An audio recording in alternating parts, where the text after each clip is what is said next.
Oui, bonjour, c'est Madame Dalal à l'appareil. J'ai une petite question à vous poser. Le jour où j'ai un petit accrochage avec ma voiture, je serai remboursée combien avec mon assurance auto? Oui, j'attends. N'attendez pas qu'il soit trop tard pour découvrir la base de votre indemnisation. AXA invente les barèmes sans surprise, grâce auxquels vous connaissez à l'avance et dès le départ la base de calcul sur laquelle vous serez indemnisé. AXA. Réinventons l'assurance et l'épargne. Bonjour et bienvenue dans le journal de l'économie de ce mardi 11 juin sur Chauffe TV.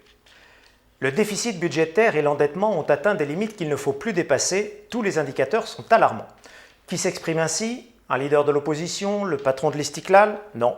C'est bien Abdelillah Benkiran, le chef du gouvernement, qui s'est livré samedi dernier devant un parterre de responsables du PJD réunis à Salé à l'inventaire de la situation économique du royaume et au bilan de l'action de son gouvernement. Ce dont le Maroc a besoin, a affirmé Benkiran, c'est d'un gouvernement qui fait des réformes pour maîtriser les équilibres macroéconomiques. Quelles réformes? Le chef du gouvernement en a évoqué deux à mettre en œuvre sans tarder. Celle des retraites et celle de la caisse de compensation. Deux réformes annoncées comme douloureuses mais indispensables au redressement de l'économie. Après près de 18 mois au pouvoir, alors même que cette nécessité de réforme était inscrite dans le débat des élections qui ont conduit le PJD au leadership gouvernemental, ni l'une ni l'autre n'ont fait l'objet de la moindre avancée. Le chef du gouvernement n'hésite pas à mettre ce retard sur le compte des dissensions internes au sein de la coalition gouvernementale qui freineraient, selon lui, ses objectifs réformateurs. Mais aujourd'hui, dissension ou pas, le gouvernement n'a plus guère de choix. La pression des partenaires internationaux et autres bailleurs de fonds, du FMI à la Banque mondiale et autres fonds d'investissement, se fait chaque jour plus pressante. Les déficits, désormais structurels de l'économie, doivent faire l'objet d'un plan de redressement drastique. Benkiran ne s'en cache pas, qui affirme aujourd'hui que les réformes nécessaires seront, je cite, douloureuses. Diplômé chômeur, Benkiran veut faire appel de la décision de première instance. Le chef du gouvernement reste droit dans ses bottes après la décision de justice le contraignant à intégrer dans la fonction publique les diplômés chômeurs qui se réclament de l'accord signé en 2011 par son prédécesseur Abbas El Fassi. Abdelillah Benkiran annonce en effet vouloir poursuivre tous les recours en matière de droit administratif, quitte à aller jusqu'à la Cour suprême. Il a toutefois promis d'appliquer la décision de justice si celle-ci venait à se prononcer en faveur des diplômés chômeurs durant son mandat.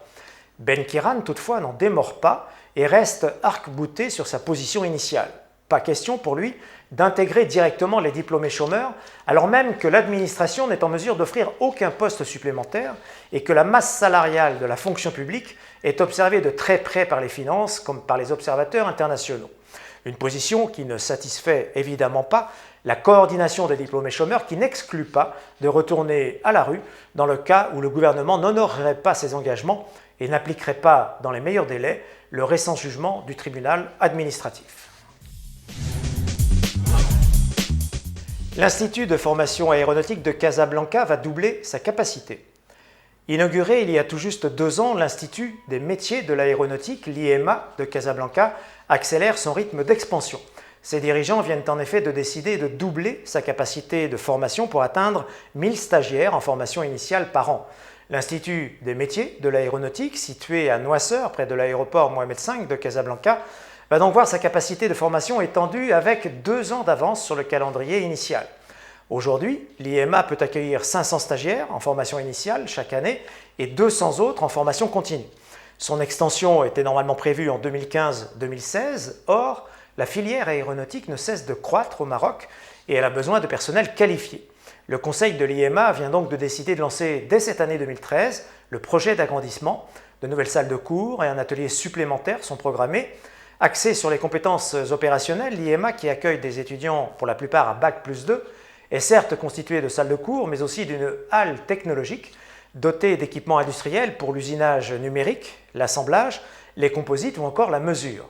Pour les stagiaires en formation initiale, les études sont gratuites, mais de nombreuses entreprises utilisent comme contre-rétribution ce centre comme outil de formation professionnelle. L'avenir de la bourse de Casa en question. À quelques heures de la décision de Morgan Stanley Capital International quant au repositionnement du Maroc de l'indice Emerging Markets vers celui de Frontier Markets que nous évoquions ici voici quelques jours, quelques experts se sont penchés hier sur les difficultés que rencontre le marché financier marocain, singulièrement affecté par un assèchement de liquidités depuis au moins 5 ans. Raison pour laquelle, alors que Casablanca aspire au rang de place financière avec son projet CFC, Casa Finance City, il risque sa place parmi les pays émergents au sein du MSCI. Karim Hadji, le directeur général de la bourse, veut quant à lui voir les avantages que pourrait tirer le Maroc d'un repositionnement parmi les frontier markets.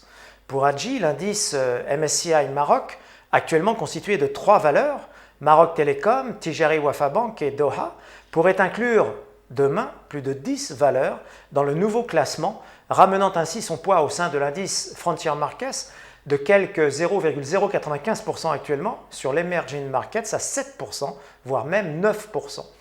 La pondération théorique, toujours selon Karim Hadji, pourrait atteindre les 270 milliards d'euros.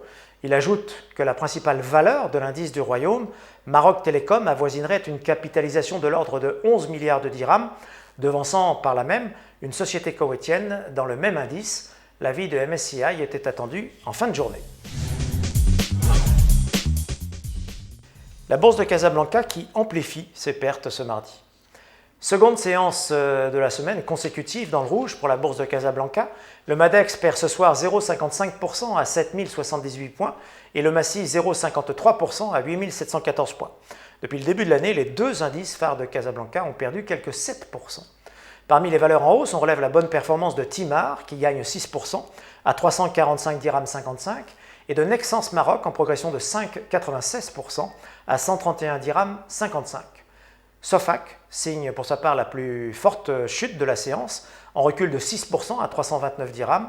De même, Lafarge Ciment aggrave ses pertes en clôturant à moins 4,63% à 926 dirhams.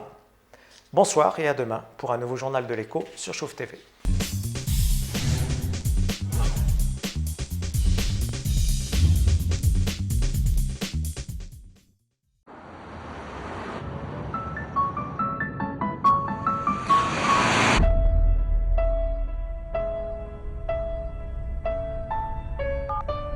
Oui, bonjour, c'est Madame Dalal à l'appareil. J'ai une petite question à vous poser. Le jour où j'ai un petit accrochage avec ma voiture, je serai remboursée combien avec mon assurance auto? Oui, j'attends. N'attendez pas qu'il soit trop tard pour découvrir la base de votre indemnisation. AXA invente les barèmes sans surprise, grâce auxquels vous connaissez à l'avance et dès le départ la base de calcul sur laquelle vous serez indemnisé. AXA. Réinventons l'assurance et l'épargne.